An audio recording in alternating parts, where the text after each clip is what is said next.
what if there was a really interesting, fun, experimental background that you could work on with watercolour that you could make yourself from things you've probably got lying around?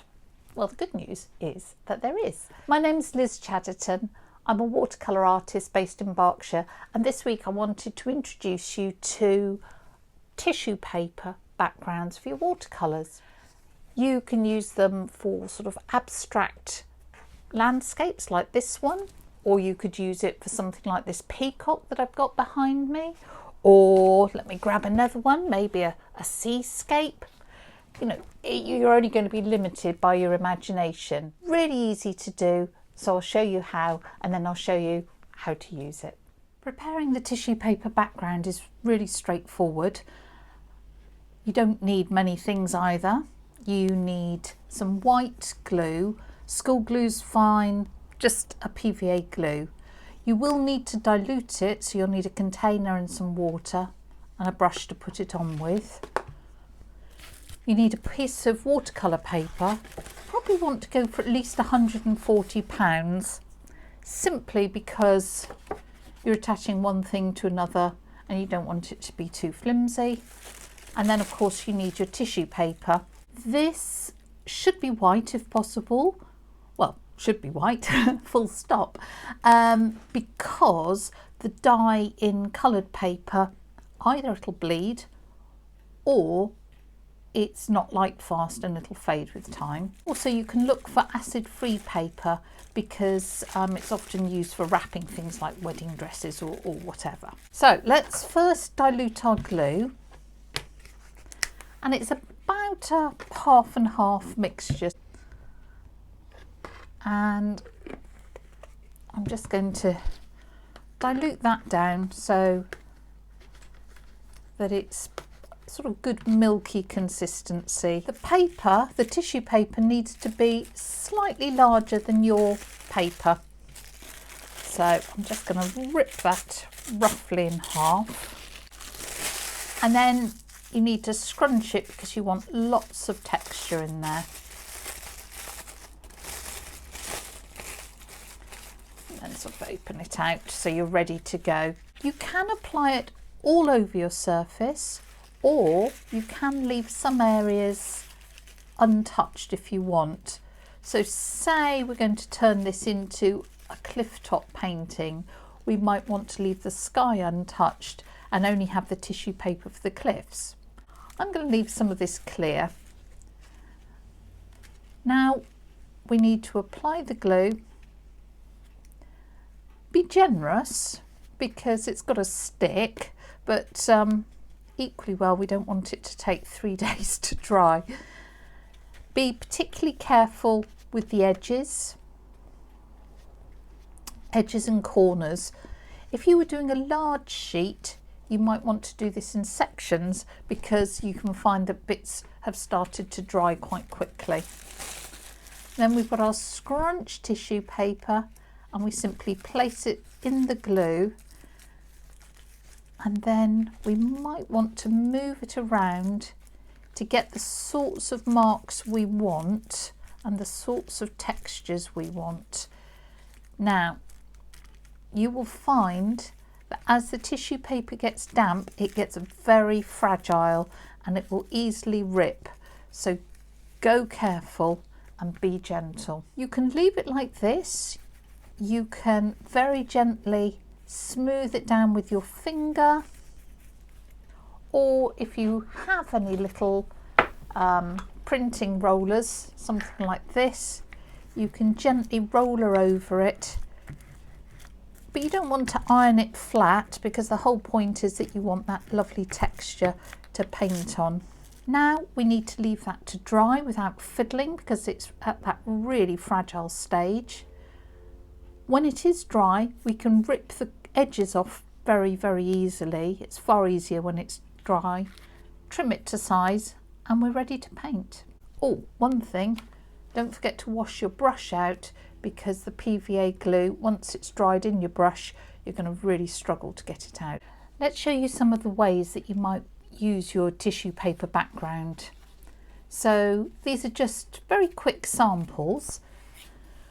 Here I've used it in a little sort of sea study, and you can see how the creases and the texture produced by the tissue paper is fantastic for creating the illusion of waves.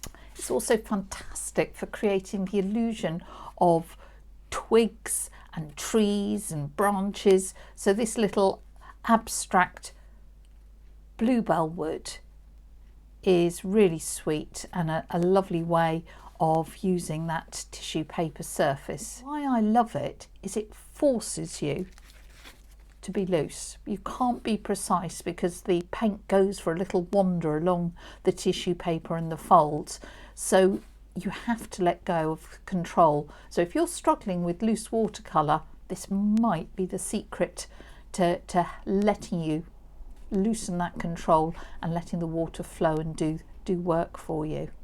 The piece we prepared earlier is dry, and if you want to, you can just trim off the edges by ripping it. I thought we would do the simplest landscape I could think of.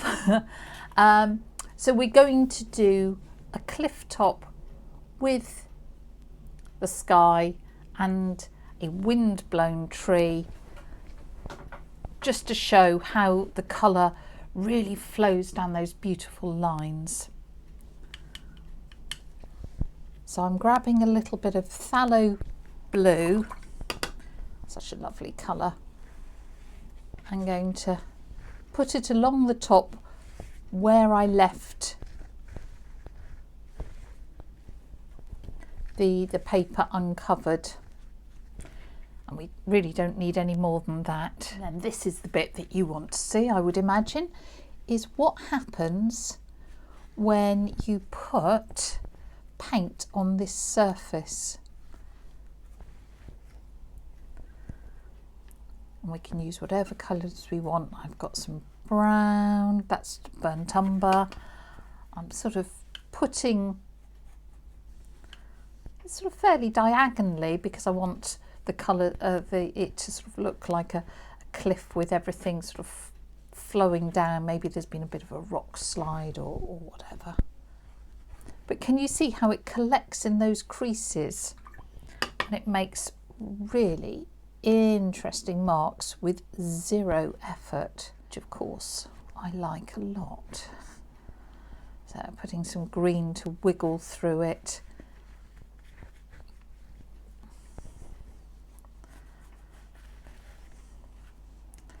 And just letting those colours play on the surface to their heart's content. Okay. Maybe a bit more green at the top. Quite like some of that purple coming through there. Could even put a little bit of the blue that we had in the sky. Just let it all flow and catch and wiggle through those lovely textures. We might just put a few little splatters. Oops, I didn't mean to do a splatter in the sky, did I? Luckily that's going to be where my tree is. So we might say put some splatters. If we don't want to do that again, I can just mask that off just to stop it going where I don't want it to. Oh look, a bit of green, you've managed to get through that masking. And maybe just a little bit of splatter there. That rough rock face has painted itself, you know, but if you want to go back in and just darken particular areas, say there are particular shapes in the paper that you think are rather nice, you could go back in and emphasize those.